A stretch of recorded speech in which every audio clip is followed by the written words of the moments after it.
उसी मक्का में बेटियों याद रखना, तेरा बाप बंबई जाता है कमाने, तेरा बाप बेंगलोर के होटलों में प्लेट उठाता है साहब। मैंने देखा है बेंगलोर के सरजमीन पर बड़े बड़े रेस्टोरेंटों में खाना खाया ना। बड़ा बूढ़ा बाप था, गमछा हाथ पे था, प्लेट पोंछता हुआ आया। मैं उसकी जबान से समझ चुका था ये मुसलमान है। मैंने पूछा बाबा तेरा नाम क्या है?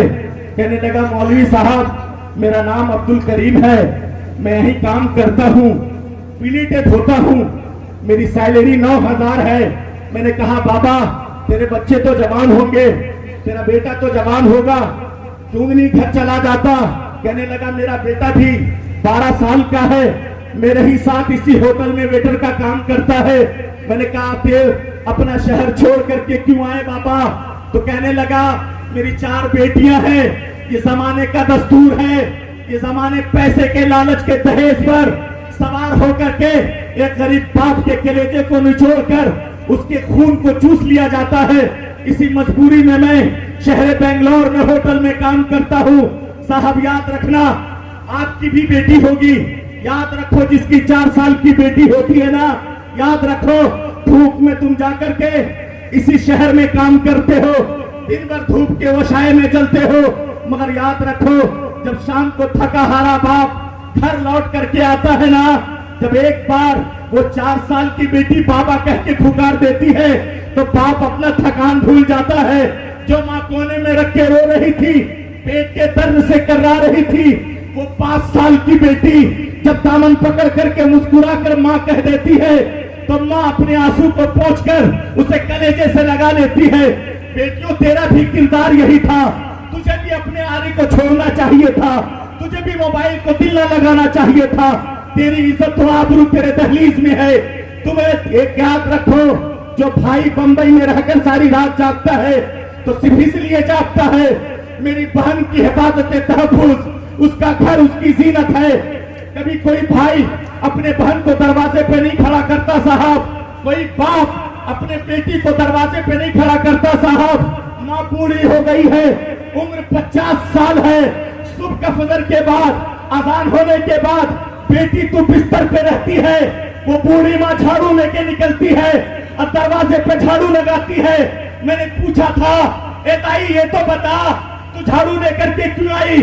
तो कहने लगी मौलाना मैं गरीब तो हूँ, मेरी गुर्बत तो है, मगर गुर्बत में मैं अपनी इज्जत की सौदा नहीं कर सकती। मेरी बेटी जवान है इसलिए घर के दहलीज में है, मैं रोज झाड़ू लगाना पसंद कर सकती हूँ, बेटी को दरवाजे पे नहीं खड़ा कर सकती। बेटियों तेरी भी जिम्मेदारी थी, तेरे भी भाइयों की इज्जत। जब भाई तेरा कॉलर खड़ा करके चलता है ना, पूछ उन भाइयों से, कॉलर खड़ा करके चलता है ना तो उसके दिल की फक्र की कुछ और बात होती है। सुनो, कासिम नाम का एक नौजवान, उसकी बीवी हमल से थी उसी मक्का के सरहद में। वह अपनी बीवी से कहने लगा बेगम तेरा आखिरी वक्त है, मगर याद रखना मुझे बेटा चाहिए, अगर बेटा ना हुआ तो तेरी मौत तो पक्की है, उस बेटी का भी जान ले लूंगा जो दुनिया में अभी आएगी। याद रखो, याद रखना अगर बेटा हुआ तो ये घर तेरा है, ये मकान तेरे हैं, इज्जत तेरी है, हर चीज तुझे हासिल हो जाएगा। मगर बेटी हो गई ना तो याद रखना तुझे इसी मक्का के सरहद में खड़े होकर के मैं तुर्रे से मारूंगा, और जो बेटी आएगी मैं उसके सीने पे पांव रख के कुचल दूंगा। साहब दिल पे हाथ रख के बताना, आज दुनिया का कोई भी बाप अपनी बेटी को नहीं मारता, आज दुनिया का कोई भी भाई अपनी बहन का गला नहीं घोटता। मगर याद रखो वो जमाना कुछ और था, जब शोहर कहता था कि अगर बेटी आ गई तो तेरी मौत पक्की है। वो दिन भी आया जब आखिरी लम्हा आया ना, बेटी घर से निकल गई, कहा जंगल में गई और जाकर कहने लगी अगर बेटी हो गई ना तो मेरी मौत तो पक्की है, मेरी बेटी की भी जिंदगी मैं बचा ना सकूंगी। मगर किस्मत का नक्शा ही कुछ और था। वो आखिरी लम्हा 9 महीने के बाद जब उसकी आंख खुली तो एक प्यारी बेटी थी जो मुस्कुराकर पांव चला रही थी। दिल का दर्द बढ़ गया, सोचने लगी और सोच के कहने लगी अब क्या होगा मैं कहां जाऊं? मेरा शौहर कासिम बड़ा जालिम है, मुझे तो मारेगा ही, मगर एक दिन की नन्ही जान को भी ये मार कर खत्म कर देगा। मैं कहां जाऊं? किसके दरवाजे पे जाऊं? वो आधी रात को अपने पड़ोसी अपने खाला के घर गई और कहने लगी, खाला सोन, मुझे बेटा तो ना हो सका, मेरे घर बेटी हुई है, मेरा जालिम शौहर है, बड़ा साबिर है, न जाने कितनी बेटियों को जिंदा दफन कर चुका है, अब उसकी बेटी की पारी है, बेटी मुझे हो गई है, मेरा शौहर मुझे मारेगा, मैं बर्दाश्त कर सकती हूँ, मुझे काट देगा, मैं खून माफ कर सकती हूँ, मगर एक दिन की बेटी को अगर मारेगा, माँ का दर्द फटकर कलेजे से उसकी जबान तक पहुंच जाएगी। खाला, तू इसे अपने घर रखना, मैं रात की तन्हाई में आऊंगी और आकर इसे दूध पिला करके जाऊंगी। वो आधी रात के सन्नाटे में जब शहर मक्के के लोग सो जाते, आधी रात को आती और दूध पिलाकर चले जाती। एक दिन नहीं, 4 दिन नहीं, साल भर तक दूध पिलाती रही। बेटी 1 साल की हो गई, दुनिया वाले नहीं जानते रहे किसको बेटी हुई है, ये समाज नहीं जानता था कि उसको बेटी हुई है। बेटी 4 साल की हो गई, जब खाला के आंगन में खेल रही थी, उसका शौहर जालिम जो उसी आंगन का पड़ोसी था, बेटी को खेलते हुए देखा, देखकर कहने लगा, बेगम बड़ी खूबसूरत बेटी है, देख इसके जुल्फे देख, देख इसकी आंखें देख, देख इसका चेहरा देख। जब ये जुमले कहा ना तो माँ रो पड़ी, माँ का दर्द था, सीना फट चुका था, कहने लगी, ऐ जमाना मैं कैसे बता दूं, ये मोहब्बत की निशानी, ये रोशन चिराग किसी और का नहीं बल्कि हमारी और तुम्हारी है, मैं कैसे बताऊं। मगर उसने जब अपने गोद में बेटी को लिया है, खेलना शुरू किया है, मां बर्दाश्त ना कर सकी, कहने लगी, कासिम सोन, मैंने 4 साल तक तुझसे एक राज की बात छुपा के रखी थी, बता तो सही वो राज क्या है। कहने लगा, सुन, वो राज की बात ये है, जिस बच्ची के साथ तू खेल रहा है, जिसे गोदी में ले रहा है, जिसको सीने से लगा रहा है, वो बेटी किसी और की नहीं बल्कि हमारी या तुम्हारी बेटी है। जब ये जुमले कहा था ना, वो माँ बोली थी ना, तो दिल तड़प उठा, कलेजा फट गया। उसी जालिम ने आधी रात को बेटी को कलेजे से लगाकर सहराओं के तरफ चल दिया, जंगलों के तरफ चल दिया। वो 4 साल की बेटी कह रही थी, आज मुझे बाबा मिला है, आज बाबा का कान्हा मिला है, आज मेरा बाबा मुझसे प्यार करेगा, आज मेरा बाबा मेरे साथ खेलेगा। मगर इतनी रात को बाबा तुम मुझे कहां लेकर के जा रहे हो? वो कह रहा था, बेटी बस कहीं और नहीं, एक चटियल मैदान में अपनी 5 साल की बेटी को बैठाया, गड्ढा खोद रहा था। वो बेटी सवाल कर रही थी, बेटी पूछ रही थी, ऐ जमाने वाले, जब 5 साल के बाद कोई बाप मुझे मिला हो, 5 साल के बाद बेटी को बेटी कहने वाला मिला हो, 5 साल के बाद कलेजे से लगाने वाला मिला हो, आज दुनिया का रंग कुछ और है। बाबा ये क्या कर रहे हो? कहा, बेटी मैं कुछ नहीं करता, तू देखती चली जा। वो बेटी समझ रही थी, आज बाबा मिला है, शायद मुझसे खेल रहा है, आज बाबा मिला है, मुझसे प्यार कर रहा है। जब गड्ढा हो गया ना, उसी बेटी को गड्ढे में डालकर वो बालू डालता गया। बेटी पूछती गई, बाबा ये क्या कर रहे हो? वो जालिम बोलता गया, बस। वो मट्टी डालता गया। जब वो मट्टी सर तक पहुंच गई ना, वो लड़की समझ गई, वो 5 साल की बेटी समझ गई, ये जालिम बाप मेरा बाप नहीं हो सकता, ये जालिम मेरा बाप नहीं हो सकता जो अपनी बेटी को जिंदा दफन करे। आसमान के तरफ चेहरा करके पुकार कर कहने लगी, ऐ मौला, कब तक बेटियों को जिंदा जलाया जाएगा? कब तक बेटियों को मारा जाएगा? वो मसीहा कब आएगा जो हम जैसे नन्ही मुन्नी मासूमों को जिंदगी को बचाकर इज्जत और आबरू का तेज सरों पे दुपट्टा कब तक मिलेगा? कोई बताए तो सही, हम जैसे मासूमों का कसूर क्या है? कोई बताए तो सही, हम बेटियों का कसूर क्या है? जब ये जुमले बेटी कह रही थी ना, पापा बता तो सही मेरा कसूर क्या है? जब उसने उस पे मट्टी डाल दिया तो बेटी की रूह तड़प कर कहने लगी, मौला किसी मसीहा को भेज। जब ये जुमले कह रही थी तो गैब से एक आवाज आई, बेटियों अब ना रोना, 12 तारीख को सुबह शादी के वक्त मैं अपने हबीब को भेज रहा हूँ। अब बेटियां रहमत बना के भेजी जाए।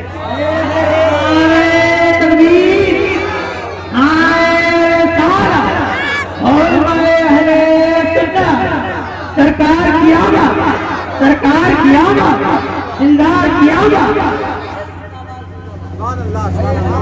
बेशक बहुत खूब बहुत खूब। खत्म कर दे। नहीं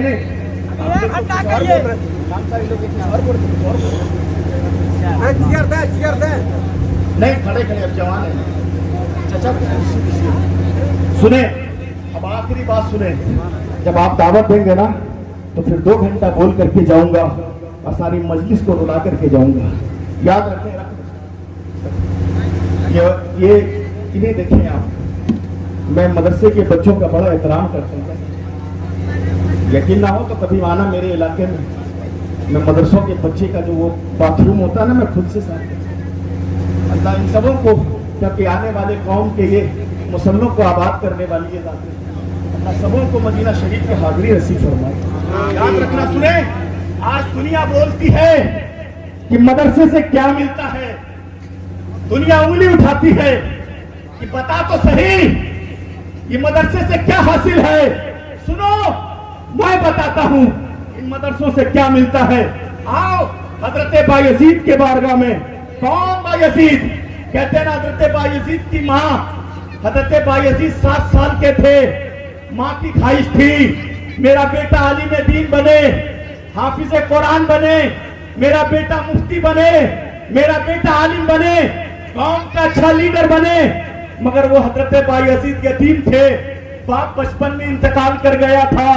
कहते माँ को कभी छोड़कर कहीं नहीं गए थे। हजरत बायजीद को उनकी माँ मदरसा लेकर के आई और कहने लगी, हजरत जी मेरा बेटा को हाफिज कुरान बना दे, मेरे बेटे को आलिम दीन बना दे, मेरे बेटे को एक अच्छा लीडर बना दे। मगर याद रखिएगा, ये घर छोड़कर कभी नहीं निकला है, घर से पहली बार निकला है। इसने माँ के आंचल को कभी नहीं छोड़ा, रात के तन्हाई में अकेले कभी नहीं सोया, जब भी सोया है तो माँ के साथ सोया है। कहते हैं हजरत जी इसे घर जाने मत दीजिएगा जब तक ये आलिम दीन ना बन जाए, जब तक ये हाफिज कुरान ना बन जाए। उस्ताद जी ने कहा आप जाइए बीबी जी, हम इसे आलिम दीन भी बनाएंगे, इसे मुफ्ती भी बनाएंगे, इसे मुहक्किक भी बनाएंगे, कौम का अच्छा रहनुमा भी बनाएंगे। आप घर जाइए, हम इसे घर जाने नहीं देंगे। कहते हैं ना, 4 दिन के बाद हजरत बायजीद रो पड़े, कहने लगे हजरत जी मुझे मेरी माँ याद आती है, मुझे मेरी माँ की रोटियां याद आती है, मुझे मेरा शहर याद आता है, मुझे मेरी गलियां याद आती है, कभी माँ को छोड़ के मैं नहीं रहा हूँ। हजरत जी 1 दिन की छुट्टी चाहिए, मैं घर जाऊंगा, आज की रात माँ को देखूंगा, माँ की हाथ की रोटियां खा लूंगा, माँ से सिमट कर सारी रात सो लूंगा, माँ की दुपट्टे की हवा मिल जाएगी, मैं फजर के बाद यहाँ हाजिर हो जाऊंगा। उस्ताद जी मुझे छुट्टी चाहिए। कहते उस्ताद जी ने कहा था बेटा बायजीद ये किताब है, इसे याद कर लो, अगर ये याद कर लिए तो याद रखना कल तेरी छुट्टी पक्की है। हजरत बायजीद सारी रात याद करते रहे, हाथ को उठा के दुआ करते रहे, मौला मैं माँ को छोड़कर कभी नहीं निकला, आज तेरे हबीब के घर में पढ़ने आया हूँ, मगर मुझे मेरी माँ याद आती है, मुझे मेरी माँ की रोटियां याद आती है, मैं अपने माँ से मिलना चाहता हूँ। मौला मुझे ये किताब याद हो जाए। जब दरसगा लगा फजर के बाद सारे उस्ताद बैठ गए, हजरत बायजीद पहुंचे हैं, किताब खोल करके जब किताब सुनाया, सारी किताब सुना डाली। उस्ताद हार चुके थे, कहा बायजीद सुन, तुझे छुट्टी तो मिलेगी, आज की रात तू जाएगा, कल फजर के बाद आ जाना। हजरत बायजीद कहते हैं जब जुमला था छुट्टी का मिला ना, मेरे अंदर की ईद जाग उठी थी, मैं गर्दो गुबार को उड़ाता हुआ निकला, कहने लगा लोगों आज मुझे छुट्टी मिली है, अगर याद रखो मैंने भी मदरसे में तालीम हासिल की है, जुमरात का दिन आता है इनका चेहरा देखना ईद से कम नहीं होता, जब शाबान का वक्त आता है, जब छुट्टी मिलती है तो दिल में एक ही तस्वीर रहती है, पहले माँ से मिलूंगा, अपने बहनों से मिलूंगा, अपने भाइयों के साथ खेलूंगा, फिर गली के दोस्तों के साथ घूमूंगा। हजरत बायजीद कहते हैं मैं गर्दो गुबार को उड़ाता हुआ निकला, कभी गर्द को सीने से लगाता, कभी गर्दे को सर पे डाल लेता, और यारों मुझे छुट्टी मिली है। जब आप शाम के वक्त में शहर जिलान पहुंचे, हजरत बायजीद बुस्तामी और दरवाजे पे दस्तक लगाई। अंदर से आवाज आया, कौन है? उसकी मां ने आवाज लगाई, कौन? आपने कहा तेरा बेटा बायजीद। अंदर से फिर आवाज आई, सुन, ये मेरा बेटा बायजीद नहीं हो सकता। मेरा बेटा बायजीद तो वो होगा जो आलिम दीन भी होगा, हाफिज कुरान भी होगा, कौम का लीडर भी होगा। मेरा बेटा बायजीद तो वो होगा, ये मेरा बेटा बायजीद नहीं है। कहते हजरत बायजीद मैं सारी रात खड़ा रहा और कहता रहा, माँ एक बार दरवाजा तो खोल दे, कम से कम ना हो सके तो तेरे हाथ का पानी तो पी लूं। अगर ये ना कर सकती है तो कम से कम दरवाजे से अपनी साड़ी का पल्लू बाहर कर दे, मैं उसे चूम कर मदरसा वापस चला जाऊंगा। कहते हैं ना, मेरी माँ दरवाजा नहीं खोली, मैं सारी रात खड़ा रहा और यही कहता रहा, माँ दरवाजा एक बार खोल दे। मेरी माँ ने दरवाजा नहीं खोला, मैं उसी सहन में खड़ा रहा। मैं बात फजर तो वहां से निकला और मदरसे के लिए पहुंचा। जब मदरसा पहुंचा, उस्ताद जी के पास गया और जाकर कहने लगा, उस्ताद जी सुने, मैं आज के बाद कभी भी घर जाने की बात करूं तो मुझे मारिएगा, कभी भी घर जाने की बात करूं तो मुझे डांटिएगा। आज के बाद बायजीद कभी घर नहीं जाएगा। अब जब तक मैं हाफिज कुरान न बन जाऊं, जब तक मैं आलिम दीन न बन जाऊं, जब तक मैं कौम का अच्छा सुबह सालार न बन जाऊं, जब तक मैं कौम का रहनुमा न बन जाऊं, तब तक बायजीद घर नहीं जाएगा। ऐ लोगों याद रखना, वही हजरत बायजीद है जो 25 सालों तक उसी मदरसे में रह करके पढ़ते रहे। हाँ, एक दिन ऐसा भी आया जो उनके उस्ताद के ख्वाब में मेरे आका करीम तशरीफ लाकर कहने लगे, ए सुनो मौलाना, जाकर के मेरे बेटा बायजीद से कह दो, अब वो आलिम दीन भी हो गया है, अब वो हाफिज कुरान भी हो गया है, अब वो कौम का सच्चा रहबर भी हो गया है और मैंने उसे वलायत की चाबी भी अता कर दी है। जा उसे भेज, उसे अपना घर भेज। वही बायजीद है जो बाद नमाज फजर निकले हैं, शाम का वक्त है, वही दरवाजा है, आज दस्तक लगाई है। अंदर से आवाज आया, कौन? हजरत बायजीद ने कहा, माँ तेरा बेटा बायजीद। माँ दौड़ी चली आई और जमाने वाले को कहने लगी, सुन, हाँ ये मेरा बेटा बायजीद है, देख हाफिज कुरान है, देख हाफिज कुरान है, देख मुफ्ती है, देख कौम का लीडर है, देख कौम का सच्चा रहनुमा है। तो याद रखो लोगों, मदरसा से जब भी निकला है तो कोई बायजीद निकला है। और जब मदरसे में पेट काट कर उसी चटाई पे बैठ कर पढ़ने के लिए जब कोई बैठ जाता है तो अपने वक्त का मुजद्दिद इमाम मोहम्मद रजा निकले।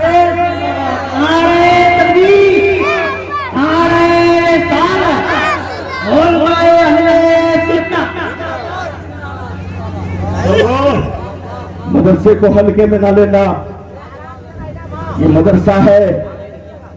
मदरसे आज कायम है ना, इन बच्चों ने कायम, ये बच्चे है ना, याद रखना एक इमाम का वो मर्तबा है। जब ये बच्चे अभी अपने घर जाएंगे, बाप इसे बेटा कह के पुकारेगा, चचा इसे बेटा कह के पुकारेंगे, भाई इसे छोटा भाई कह के पुकारेगा। मगर जब ये मुसल्ले पे बैठ जाएगा ना, तो फिर जब मुसल्ले पे खड़ा हो जाएगा ना, तो याद रखना वही बाप मस्जिद में पहुंचेगा। मगर आज नियत बेटे के पीछे ये बोल के नहीं कर सकता ये मेरा बेटा है। वही चचा पहुंचेंगे नमाज पढ़ने, मेरा भतीजा मुसल्ले पे खड़ा है। मगर दुनिया के इस निजाम में वो अपने पीछे नियत तो करेगा, पीछे से इमाम का बोलेगा, ये नहीं कह सकता ये मेरा भतीजा है। याद रखना, कौम का लीडर भी अगर मस्जिद को पहुंच जाए, एमएलए भी पहुंच जाए, एमपी भी पहुंच जाए, कोई भी पहुंच सकता है, उसे दुनिया का कोई रहनुमा पहुंच। याद रखना, कौम का लीडर भी अगर मस्जिद को पहुंच जाए, एमएलए भी पहुंच जाए, एमपी भी पहुंच जाए, कोई भी पहुंच सकता है, उसे दुनिया का कोई रहनुमा पहुंच जाए मस्जिद। मगर याद रखो, अगर वो पहुंच गया, वही गरीब का बेटा, वही गरीब किसान का बेटा, वही मजदूर का बेटा, वही राजमिस्त्री में काम करने वाले का बेटा, जो 25 साल मदरसे में बैठकर, जिसने सूखी रोटियां खाकर, जिसने माली में दीन की सनद डिग्रियां हासिल करके आपके मस्जिदों को आबाद किया है, उसी मसल्ले पे खड़ा रहेगा। अपने वक्त का डीएम होगा तो वो पीछे होगा, अपने वक्त का कोई लीडर होगा तो वो पीछे होगा, अपने वक्त का कोई वली होगा तो वो पीछे होगा, अपने वक्त का कोई पीर होगा तो वो पीछे होगा, अपने वक्त का कोई मुफ्ती होगा तो पीर होगा। मैंने पूछा इमाम साहब ऐसा क्यों, तो जानते हो जवाब यही मिला था। इमाम आजम के किरदार ने जवाब दिया था कि मुसल्ले की इमामत ऐसी है जैसे इस्लाम की कड़ी जुड़ी है मौला हुसैन से, वैसी मुसल्ला जुड़ा हुआ है मौला हुसैन से। बच्चों को याद रखना, आपके मोहल्ले में जब बच्चे आए ना तो कभी इसे बे करके नहीं पुकारना, कभी इससे पुड़िया ना मंगाना, कभी इससे खैनी ना बनवाना, क्योंकि याद रखो सहाबा मरते थे या रसूल अल्लाह मैं आपके घर का मेहमान बन जाऊं, मेरी किस्मत जाग उठे, वहां तड़पते थे और कहते थे काश मैं मेहमान बन जाऊं। और लोगों मदीना शरीफ से सच्ची मोहब्बत करना, क्योंकि याद रखो ये 12 रबीउल अव्वल सिर्फ नारा लगाने का नाम नहीं है, उछलने और कूदने का नाम नहीं है, ये मोहब्बत का नाम है, आका से सच्ची मोहब्बत है। तो याद रखना मदीना शरीफ की हाजिरी मिल जाएगी, याद रखना उसी मदीना शरीफ में जगह मिल जाएगा। एक यतीम बच्चा जो यतीम था उसी मदीना शरीफ में माँ बूढ़ी थी और काम ऐसी माँ जिसके पांव की लग्जिश खत्म हो चुकी थी, बदन में लकवा मार चुका था, बेटा यतीम था, कहता 7 साल का बेटा था, उसी मदीने के होटलों में काम करता था और जब जाता, जब भूख लगती, जो पैसे मिलते होटल से वो माँ के लिए रोटियां लेकर के जाता और कहता माँ ये रोटी खा ले, और फिर वापस चला आता। माँ पूछती थी बेटा तू तो बता तेरी रोटी कहाँ है, तो बेटा फक्र के साथ बोलता कि माँ मैंने रोटी खा लिया है, अब तू खा ले। फिर जानते हैं उसी मदीने के होटलों में जहाँ जिसे हम अपनी जबान में जिसे डस्टबिन कहते हैं, जिसे कचरादान कहते हैं, उसी कचरे से रोटियां निकाल कर खा लेता। एक हाजी गए थे, एक हुज्जाजे किराम हज को गए थे, उस 7 साल के नौजवान को रोज रात में रोटियां निकालते देख के दिल तड़प उठा, कहा या अल्लाह मैं मदीना आया हूँ, मदीने की हाजिरी मिली है, ये बच्चा मदीने के डस्टबिन से कचरेदान से रोटियां निकाल कर खाता है। उसके करीब गए और कहने लगे बेटा तेरा नाम क्या है, कहा मेरा नाम हसन है। तेरे भाई हैं, कहा नहीं मेरे भाई नहीं है। तेरी बहन है, कहा नहीं मेरी बहन नहीं है, मेरी सिर्फ एक बूढ़ी माँ है जिसे लकवा मार गया है, मैं इसी होटल में काम करता हूँ, जो रोटियां मुझे मिल जाती है मैं माँ को खिलाता हूँ, जो पैसे बच जाते हैं माँ की दवाइयाँ खरीदता हूँ, मैं अपना खाना इसी कचरादान से निकाल कर खा लेता हूँ। मौलाना साहब ने कहा था बेटा हज मेरा खत्म हो चुका है, मैं मस्जिद नबी से जाने वाला हूँ, बेटा ऐसा कर चल मेरे साथ मैं साउथ अफ्रीका का रहने वाला हूँ, चल मेरे साथ तुझे साउथ अफ्रीका ले चलते हैं। वो 7 साल के बेटे ने कहा था माँ ठहर जा, मौलाना ठहर जाओ, तुझे मेरी माँ से पूछने दे, मेरी माँ ने अगर इजाजत दे दी तो मैं साउथ अफ्रीका चलने के लिए तैयार हूँ। माँ के पास आकर कहने लगा माँ मुझे एक मौलाना साहब मिले हैं जो मुझे साउथ अफ्रीका ले जाना चाहते हैं, मैं साउथ अफ्रीका जाना चाहता हूँ, इजाजत देगी तो जाऊंगा वरना नहीं जाऊंगा। माँ ने कहा सुन बेटा हमारी गरीबी ऐसी है कि कोई अपने दरवाजे पे बैठने नहीं देता है, हमारी गरीबी ऐसी है कि कोई हमें पानी तक नहीं पूछता है, हमारी गरीबी ऐसी है कि कोई गले जैसे नहीं लगाता है। बेटा मदीने के गलियों में रहोगे तेरा मुस्तकबिल का क्या होगा। वो मौलाना साहब हैं जो तुझे साउथ अफ्रीका ले जाना चाहते हैं, जहाँ तुझे पढ़ाएंगे लिखाएंगे, तू अच्छा इंसान बनेगा।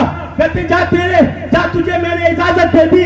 आए मौलाना साहब के पास पहुंचा, वो 7 साल का यतीम बेटा कहने लगा मौलाना साहब मेरी माँ ने मुझे इजाजत दे दी है, मैं मदीना छोड़ करके मैं साउथ अफ्रीका के लिए तैयार हूँ, मगर मौलाना साहब मुझे एक बात तो बता दीजिए, ये मदीना शरीफ है, याद रखिएगा जन्नतुल बकी यही है, क्या आपके साउथ अफ्रीका में जन्नतुल बकी है। मौलाना तड़प कर कहने लगे 7 साल के बच्चे का ये जुमला मेरा कलेजा फाड़ गया। मैंने कहा एक बात हसन याद रखना, ये जन्नतुल बकी सिर्फ मदीने में है, साउथ अफ्रीका में नहीं है। वो 7 साल के बेटे ने कहा था ये तो बताइए मौलाना आपके साउथ अफ्रीका में ये गुंबदे खतरा हरा हरा है। कहा नहीं ये गुंबदे खतरा सिर्फ मदीने में है। कहते हैं अगर ये मदीने में है इसीलिए तो शहरे में साउथ अफ्रीका को छोड़ करके, कोई बांग्लादेश छोड़ करके, कोई पाकिस्तान छोड़ करके, कोई हिंदुस्तान छोड़ करके शहर मदीना में आते हैं। अगर होता तो फिर यहाँ क्यों आते? तो बच्चा तड़प कर कहने लगा, मौलाना सुनो, याद रखो, मैं यहाँ के होटलों से, अपने कचरे से अपनी परवरिश कर लूंगा, मगर शहरे तैयार